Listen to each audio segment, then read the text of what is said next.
Gracias, bienvenidos a este canal. El día de hoy tengo el gusto de estar aquí con la maestra Ruth Jiménez Garfias, quien ha preparado algunas preguntas con respecto a un tema educativo que es importante para un gran sector de ustedes que nos siguen.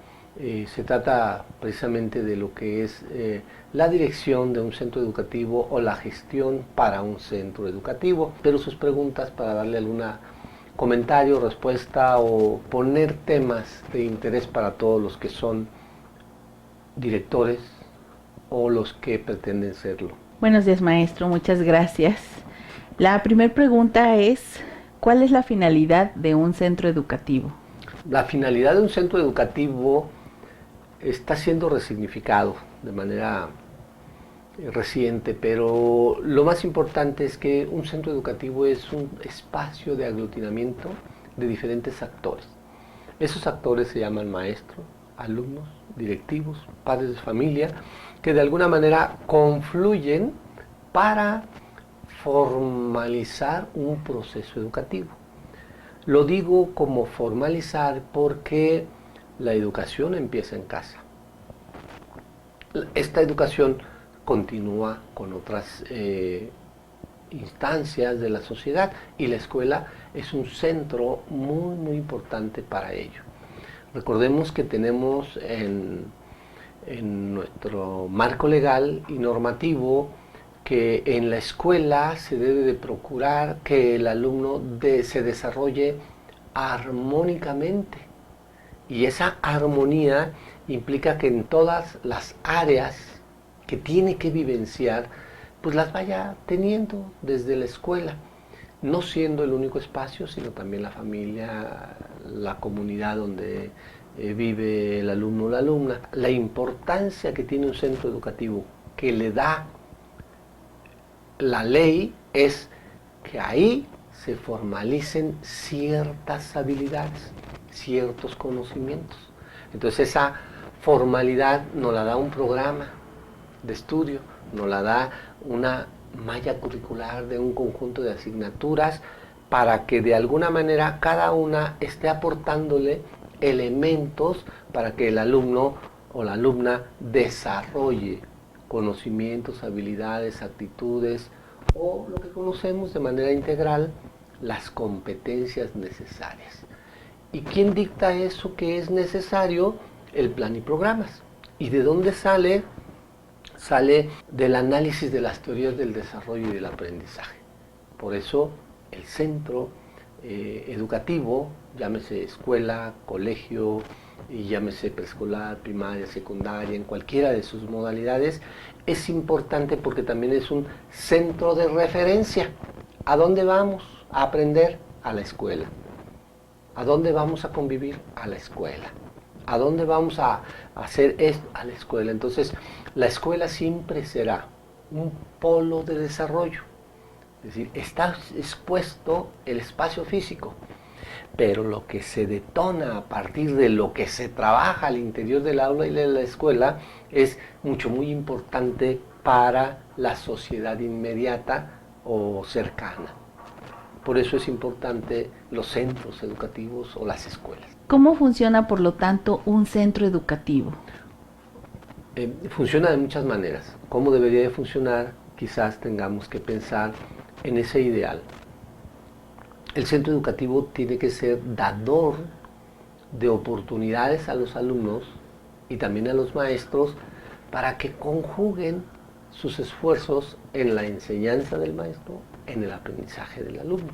En la sociedad tenemos el ideal de un centro educativo y es el espacio donde queremos que sucedan cosas mágicas, que sucedan cosas maravillosas, que sucedan cosas que no puede suceder en la familia, que no puede suceder en otros espacios, sino solamente en la escuela. ¿Qué características debe de tener? Pues debe de tener un espacio físico. Hoy podemos decir que también puede ser un espacio virtual, pero debe de tener un espacio físico, debe de tener un grupo de alumnos, debe de tener un aula es decir, un espacio delimitado para decir, este es el grupo de alumnos de tercero A, tercero B, sexto, primero de preescolar, etcétera, en donde ese grupo de alumnos están colocados en ese lugar, en ese espacio y en ese tiempo por edad o por desarrollo. Los de primero de primaria son niños que tienen características similares de 6 años en términos cronológicos, pero también porque han demostrado un conjunto de habilidades o de competencias que el preescolar les ha dado para seguir su desarrollo. Aunque algunos piensan que pudiera ya declinarse o ir hacia una escuela no cronológica o no por edad, porque los niños, si van de 6 a 7 años en primer grado de primaria, por ejemplo, van en este nivel y siguen así. Para algunos teóricos dirían, estamos deteniendo a los que pueden desarrollarse más rápido. Y quizás esa detención es porque los que van abajo tienen otro ritmo, otra velocidad de aprendizaje. Y entonces por eso es que tenemos que buscar un esquema diferente a la cronología, más bien por habilidades, por desempeño.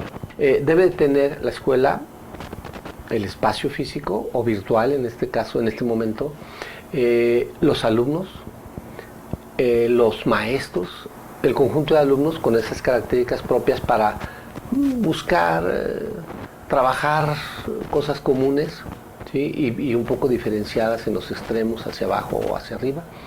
Y el maestro que debe tener un conocimiento claro, completo de lo que tiene que estar enseñando o acompañando en el aprendizaje a los alumnos de acuerdo con lo que mandata plan y programas.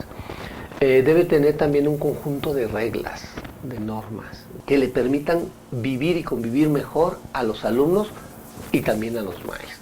Construimos junto con ellos de decirles, en este espacio, en esta aula, así vamos a trabajar, así vamos a comportarnos, así vamos a compartir o a limitar ciertas acciones para convivir mejor. Aparte de ello, todo centro educativo necesita forzosamente un conjunto de materiales y recursos didácticos para que tanto el alumno como el maestro puedan trabajar esos contenidos curriculares o lograr esas competencias. Pero están los ideales. ¿Cómo quiero que sea mi escuela? Y esa no es un espacio físico, sino es una construcción social que hacemos entre todos los que participamos en la misma, ¿no? Es una construcción social porque cómo quiero ver mi escuela o cómo quiero que se vea mi escuela, eso también implica un compromiso. ¿Qué voy a hacer para que ese ideal de mi escuela que quiero se vaya construyendo, o lo vayamos construyendo entre todos? Entonces, hay cosas materiales, hay cosas inmateriales y hay cosas socioculturales que vamos a ir haciendo para que la escuela sea como la queremos o como la podamos tener de acuerdo a las circunstancias, aunque siempre vamos a tener aquí el ideal de una buena escuela. ¿Qué se necesita para dirigir asertivamente un centro educativo?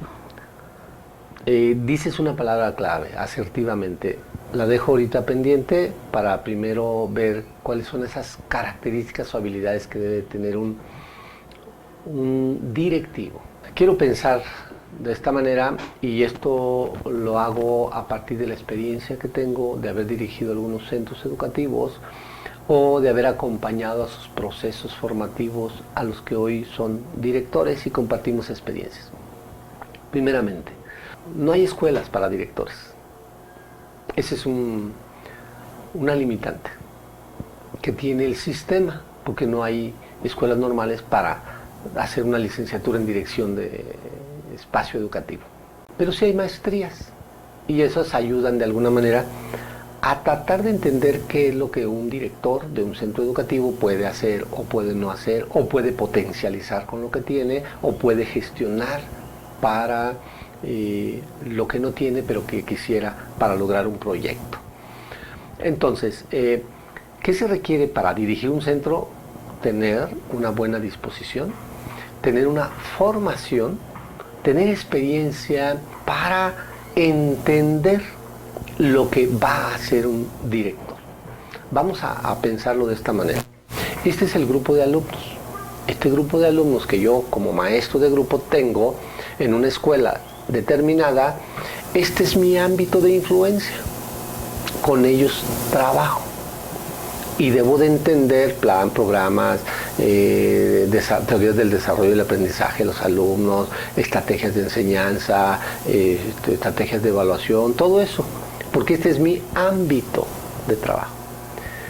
Pero cuando soy director o quiero ser director, tengo a este grupo de alumnos, a este maestro con ese grupo y a otro maestro con otro grupo y a otro maestro y a otro y a otro. Todos los recursos es con todos los alumnos, con todos los maestros y con todos los padres de familia. Para ello, por supuesto que necesito tener experiencia, porque yo como directivo lo que tengo que hacer es observar y acompañar en términos pedagógicos, por eso soy un líder académico, en términos pedagógicos al maestro. Y debo de entender qué es lo que hace el maestro para enseñar bien o cómo trabaja con ese grupo de alumnos que se le ha asignado. Entonces, mi liderazgo es académico, aparte de administrativo. Por lo tanto, debo de tener cierta experiencia en la docencia. Debo de conocer también recursos humanos y recursos materiales. Mis recursos humanos son los alumnos, los padres de familia y los maestros.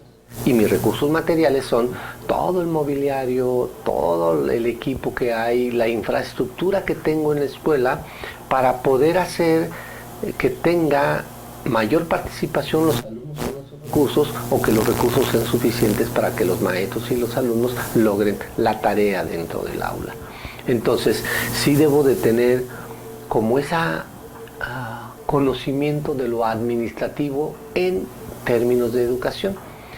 Y otro elemento que es muy importante, la gestión la entiendo como toda aquella acción que procure una mejora en el espacio o en el centro educativo.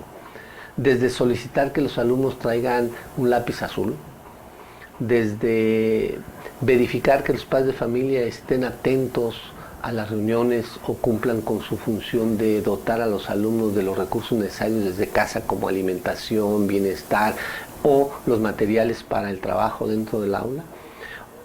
Así como también aquella acción en donde he visto que mi escuela le hace falta un espacio físico y que tengo que gestionar con mis autoridades o con autoridades civiles o con la asociación de padres de familia de mejorar o de construir esos espacios para beneficio del aprovechamiento que tengan los alumnos.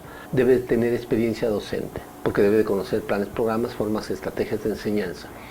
Debe de tener un conocimiento sobre lo administrativo de recursos humanos y materiales y debe de ser un buen gestor. Dentro de esa gestión también podemos incluir el acompañamiento hacia los maestros. O sea, si yo veo y observo a través de las reuniones o a través de mis visitas al aula o de lo que están diciéndome padres de familia o alumnos de que uno de mis maestros le falta ciertas estrategias, mi tarea va a tener que ser acompañarlo y decirle, mira maestro, maestra, aquí es donde podemos mejorar. Para eso, por supuesto que tengo que revisar sus planes de trabajo, sus planeaciones, que vayan acordes a plan y programas y desde ahí haciéndole observaciones. Y en caso de que no se las haga ahí, pero las noto en otro momento, ahí es donde puedo hacerlo. Como administrador también, el director tiene que aprender a escuchar todas las voces de los maestros. Por eso estas reuniones que ya están calendarizadas para el trabajo de las escuelas, que se llama Consejo Técnico Escolar, es para que el directivo escuche lo que piensan los maestros de su propio espacio de trabajo, lo que piensan que puede mejorarse o encaminarlos hacia un proyecto común. Esta ruta de mejora o este proyecto de mejora en la escuela lo tenemos que construir director con los maestros y con los padres de familia. Pero lo que va a hacer el director es integrar esas diferentes inquietudes y propuestas y posteriormente estarlo trabajando con esos colectivos, con el colectivo de maestros, con el colectivo de padres de familia. Entonces, estas son, vamos a decir, tareas que no nos enseñan en las escuelas formativas de docentes, sino que vamos aprendiendo en el camino, vamos aprendiendo en nuestra actualización permanente de acuerdo al nivel de involucramiento que vamos teniendo o queriendo tener de participación en la escuela. Necesitamos formarnos, porque resulta difícil cuando te vas formando a fuerzas. Cuando dicen, vas a ser director, ¿cómo? No puedo, eres director. Y entonces tienes que dividirte en esas funciones diferentes. Por eso, cuando hablaste de la palabra asertivamente, entonces tengo que desvincularla en este momento y ahora la integro. ¿Qué significaría asertivamente? Asertivamente es decir sí cuando es sí, decir no cuando es no. Y esa es una de las grandes capacidades que deben tener los directivos. Para ser asertivo, tengo que identificar primero qué es aquello que sí se puede hacer o qué es lo que no se puede hacer. O cómo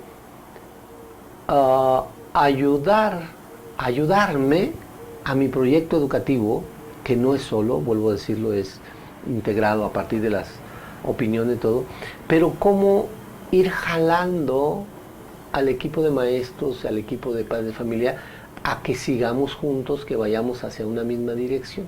Eso sería asertivamente, ¿no? A lo mejor aquí el concepto pudiera ser no asertivo, sino efectivo.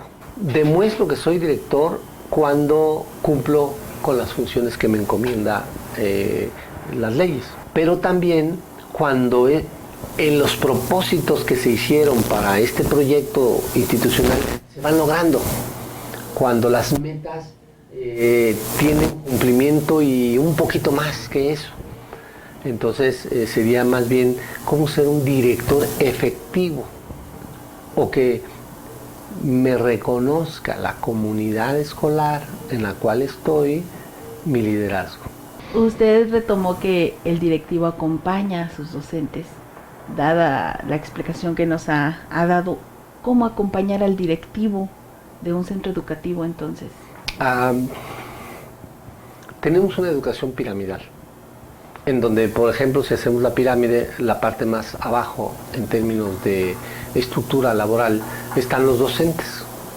Arriba estarían los directivos. Esos directivos acompañan pedagógica y administrativamente a los maestros. El director tiene un acompañamiento.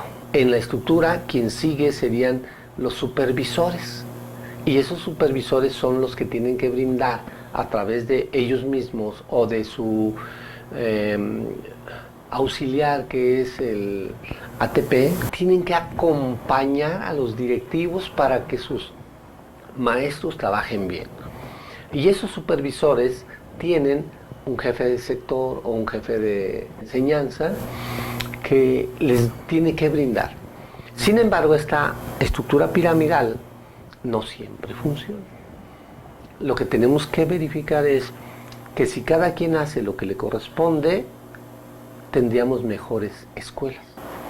Pero esta armonía que está señalada en la normatividad, operacionalmente u operativamente no siempre lo vemos en las instituciones. Entonces, ¿los directores necesitan acompañamiento? Sí.